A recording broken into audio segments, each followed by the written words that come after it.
Selection হয়ে যাওয়ার পর এখান থেকে যদি আমি এই অপশনটা না পাই তাহলে কি করে দিব, উইন্ডো থেকে কি করে দিব, ক্যারেক্টার অন করে দিব।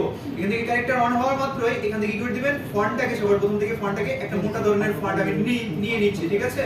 যেমন এই ফন্টটা আমার ভালো লাগছে, আমি দেখতেছি ক্যারেক্টার স্পেসিংটা অনেক দেওয়া আছে। এই যে এই অংশটাকে আমরা ক্যারেক্টার স্পেসিং বলে অলরেডি বলে দিয়েছি, এখানে 600 লেখা আছে, এটা আমি কি করে দিলাম, 0 করে দিলাম, ঠিক আছে। তাহলে মোটামুটি আমার ঠিকঠাক আছে এন্ড আমি ঠিকঠাক টিক মার্ক করে দিই, ঠিক আছে। টিক মার্ক করে দিয়েছি। অনেক ছোট মনে হচ্ছে, আমি কি করে দিতে পারি, কন্ট্রোল টি দিয়ে দিতে পারি, তাই না, ট্রান্সফর্ম বা ছোট বড় করার জন্য, তাই না। কন্ট্রোল টি দিয়ে দিলাম এন্ড দেন শিফট ধরে আমি এটাকে ছোট বড় করব।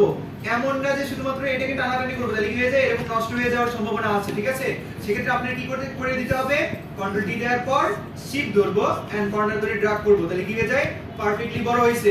যখন আপনি স্যাটিসফাইড তখন কি করে দেন, টিক মার্ক করে দেন অথবা এন্টার দিয়ে দেন। হয়ে গেছে। হয়ে যাওয়ার পর কি করে দিব, লেয়ারের এই জায়গাটায়, ঠিক আছে, লেয়ারের এই জায়গাটায় রাইট ক্লিক করব এন্ড এখান থেকে কি করে দিব, রাস্টারাইজ টাইপ করে দিব। রাস্টারাইজ টাইপ যখন হয়ে গেছে তার মানে এখন এটা কি হয়ে গেছে, টেক্সট লেয়ার থেকে এখন বর্তমানে ছবি আকৃতি হয়ে গেছে। এন্ড এটাকে কি করে দিব, আমি রিসিলেক্ট করে দেব। রিসিলেক্টের জন্য আমাকে কি করতে হবে, কন্ট্রোল ধরে লেয়ারের এইটাকে, এটা বলা হয় লেয়ার থাম্বনেল, এন্ড লেয়ার থাম্বনেলে ক্লিক করে দিব। তাহলে এটা কি হয়ে যায়, এই যে রিসিলেক্ট হয়ে গেছে। এখন আমি গ্রেডিয়েন্টে চলে যাচ্ছি। এখান থেকে গ্রেডিয়েন্ট, যেকোনো একটা গ্রেডিয়েন্ট আমি পিক করে নিতে পারি। ধরে নিন আমার এই গ্রেডিয়েন্টে ভালো লাগছে এন্ড আমি এটা সিলেকশন করে দেওয়ার পর জাস্ট কি করতেছি, এই দিক থেকে এই দিকে টান দিব, ঠিক আছে, ড্র্যাগ করব।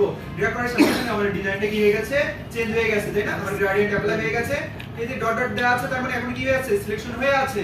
আমি জাস্ট কি করতে পারি, কন্ট্রোল ডি দিতে পারি, তাহলে এটা সিলেকশনটা চলে যায়। ব্যাপারটা কি ক্লিয়ার হইছি? ওকে।